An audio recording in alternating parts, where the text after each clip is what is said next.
Woi kak, memang bener pemotor nih, ketemu aku nih. Mak mano motor kakak rem ini, beli baru.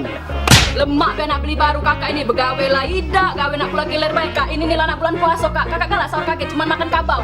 Galak, kabau memang hobi aku. Kamu pulang nyapu, aku dari tadi nyapu, kamu pulang kiler baik. Sana. Oi, nak kamu mana motor aku tuh?